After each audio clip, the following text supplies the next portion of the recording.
Okay, we are back in the RAO studios in Houston. This is Sid Powell with Mr. J. Clem, representative of Ralph Records.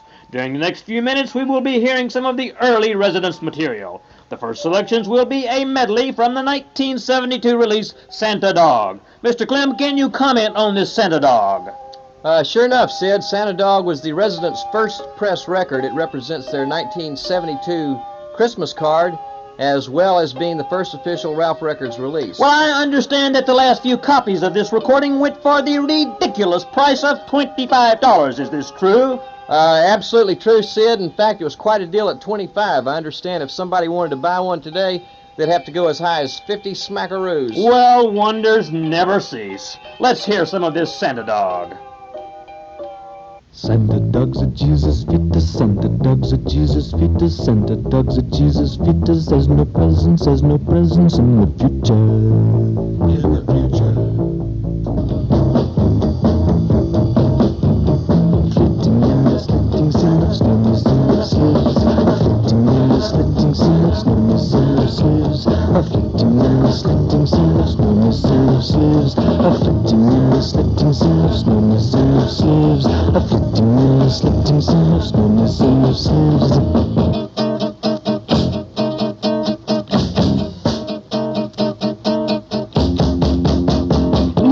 The sleeting sea, slowly sailor sleeves.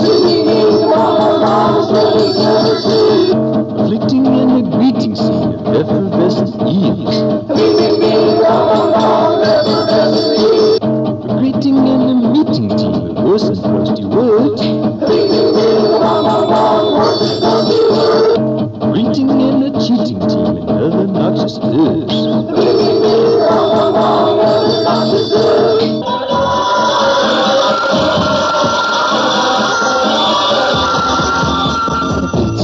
Slitting sailors, lonely sailor slaves, flitting in the slitting sailors, lonely sailor slaves. Santa dogs are Jesus fetus, Santa dogs are Jesus fetus, Santa dogs are Jesus fetus. There's no presents in the future.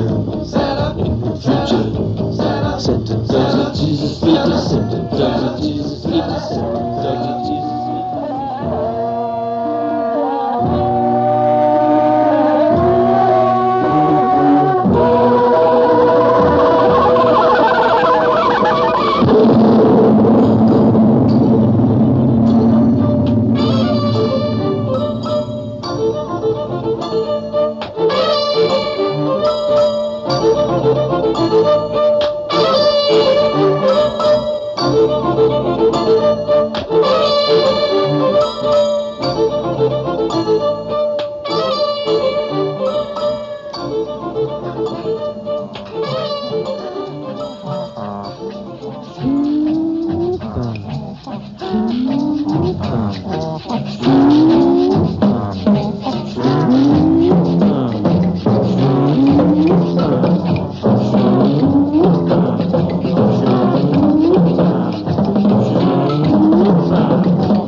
Something pale and mercenary left a pile of turkey very near a little Spanish town.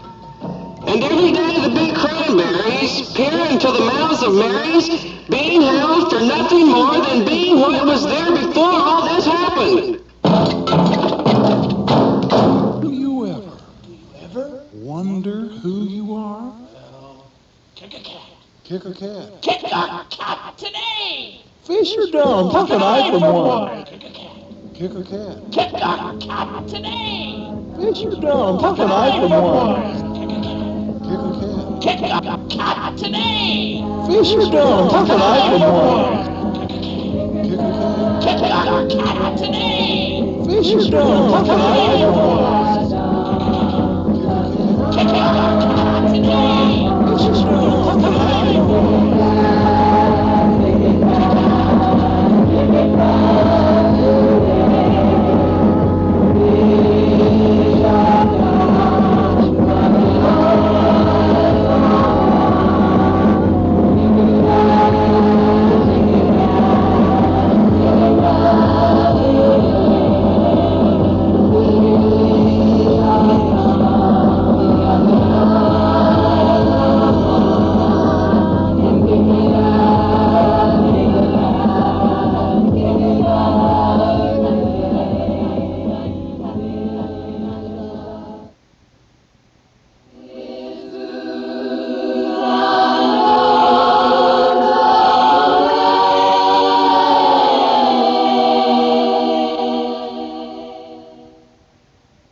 Next, we travel further back in time to the days of the residents' very beginning. Now, I understand that the residents at this time were working with and highly influenced by two figures, the mysterious Ensenada and the British guitar player Snakefinger Lithman. That's right, Sid. Let's talk about Snakefinger Lithman first. Snakefinger had caught word of the residents' experimental music and tape recording work they were doing at the time, and incidentally, Sid, some of these residents' tapes are said to have found their way into Germany back in the early 70s and actually influenced some of the early German avant-gardists. Aha! Anyway, one day Snakefinger arrived in San Mateo, California, where the residents had their studios at that time, and they began to get acquainted and did some work and actually produced some very interesting tapes. Well, let's hear some of this Snakefinger. Now we'll have the residents doing Frank Zappa's King Kong with Snakefinger Lithman on guitar.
Now, Mr. Clem, I understand that the mysterious Ensenada was highly influential on the residents' philosophic background. Now, how can this be, since he has been said to speak no English? Well, Sid, it is true that the mysterious Ensenada spoke very little, if any, English.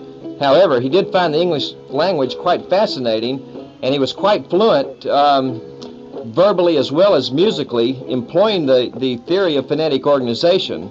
A synthesis of the two produced very good results in the situation. It was this musical implementation of phonetic organization that was so highly influential on the residents' music. Now wait just a minute. Perhaps we should hear just a little bit more about this phonetic organization.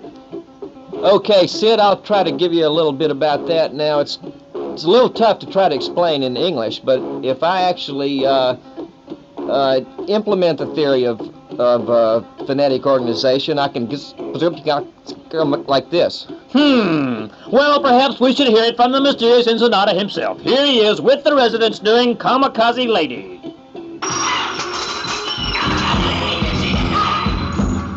She likes the chicken singing on the west side. She knows the way to open up all the you get and see the silly sacraments on the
For free catalog of the Residence records, write to Ralph Records, 444 Grove Street, San Francisco, California, 94102. Stay tuned for more of the Residence special.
This is still Sid Powell in the RAO studios with Jay Clem, representative of Ralph Records. We've just heard one more of the residents' songs, Whoopie Snorp. Can you comment on this one, Mr. Clem? Yeah, Sid. Whoopie Snorp is part of the album entitled Blorpacette, a production by the Los Angeles Free Music Society. The usage of this song was donated by the Cryptic Corporation to Latham's for that purpose. And as I understand it, this album contains quite a few selections, all performed by typical California idiots. Yeah, well, Sid, possibly typical California idiots if you're a typical dumb Texas redneck bigot. Well, now, as I understand it, the residents have a new project in the works. It concerns the Eskimo culture and, once again, this mysterious Ensenada. What's the connection? The connection, Sid, is that our longtime associate, the mysterious Ensenada, has been residing for some time at the North Pole and living with the Eskimos. Recently in the mail, the Inn sent to the residents a cassette tape comprised of various audibles connected with various cultural festivities, which are a very integral part of the Eskimo culture. It is upon this very concept that the residents have set about to do their next album. And you mean to tell me that you actually believe this fabrication? Sid, that these residents Sid, came to you with this story and you went for it? I personally know the mysterious Ensenada very well. I know him to be a very distinguished gentleman of unquestioned credibility. I personally have heard these tapes, and I will personally verify to their authenticity. Now wait just a minute. Let's get something straight here. Why are these residents walking around this room? Yeah, let's do get it straight. Banging on straight. What they're doing, Sid, noises. is performing for you their very most recent composition, which they were so gracious enough to do to help us out with this radio special, just like we agreed. Now, here you go trying to put something down that you don't even understand. Now look here, you might go for that, you might swallow that, but I don't. Yeah, well, that's your shortcoming, Sid. I'm sorry. Oh, look, at least they're doing something. You don't have the scope to appreciate this thing. That's your hang-up. Well, now, wait a minute. Let's come on here now. You come on. Why won't they sit down here and interview with us? Why won't they they are more interested in the art than they are the personal exposure. They're not into this for glory. They're into it for the betterment of our culture. Well, now, we've got one more thing to do here. We got to get in the residents playing one more song. All the way now on the EP, baby. Get down.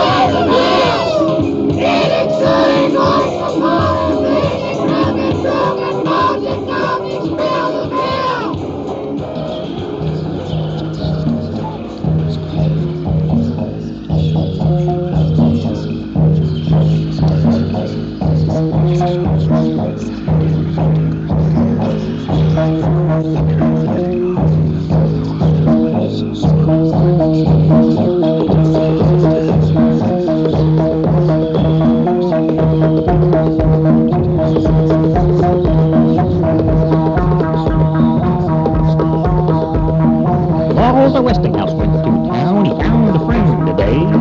His friend was peeling sealing wax as he heard Walter say, Love me tender, love me sweet, love me like I love my feet. Put me down with Ezra Pound, but don't forget to eat.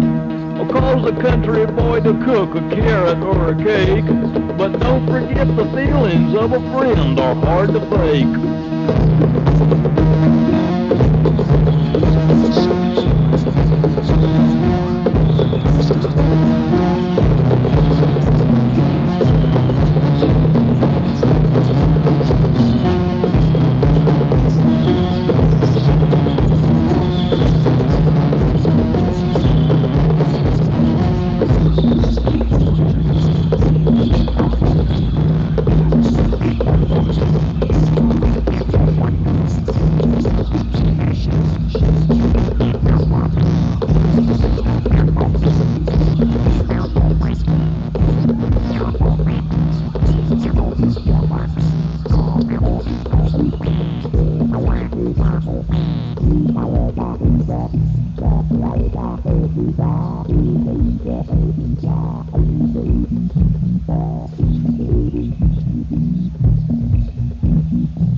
He buys the bacon and the aching in his heart is due to overcoats and Quaker oats, and if his wife should sue.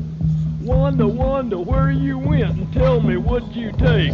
I took the tongue of Philip John and left it in the lake. But my dear, I think I feared that you had lost your way.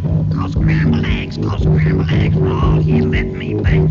He said, Your trust is like a crust, too brittle and too thin. I said, you're full of nigger nuts and look like Rin Tin Tin. Is common ground not ever found but flees from dad to son? Or is it just believing that the evening steals the sun? I said, your snoot is full of poop, should be in a shoe. And then I said, your stupid battle's better off than Eat exuding oinks upon and bleed decrepit broken bones and caustic spells of hell. What's that, dear?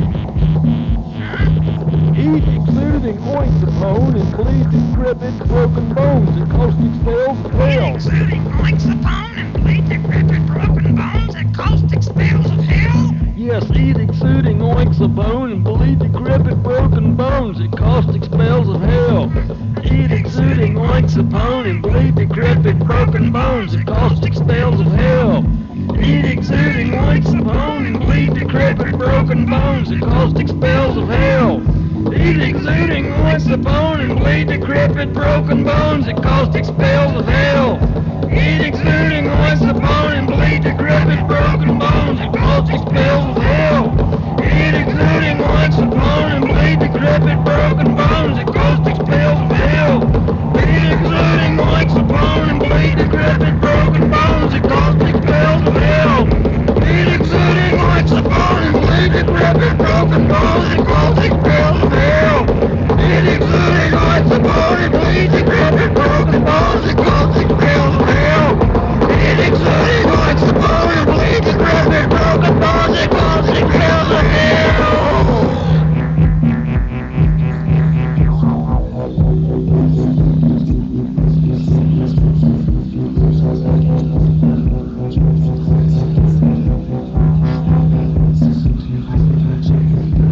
He sees the threads of worn-out treads and calls his colored true, and calls his colored true, and calls his colored true, and calls his colored true, and calls his colored true, and calls his colored true, and calls his colored true, and calls his colored true, and calls his colored true, and calls his colored true, and calls his colored true. The Resident Special was produced by the Cryptic Corporation in cooperation with RAO Studios, Houston, Texas. Copyright 1977, The Cryptic Corporation. All rights reserved. For free catalog of the Residence records, write Ralph Records, 444 Grove Street, San Francisco, California, 94102.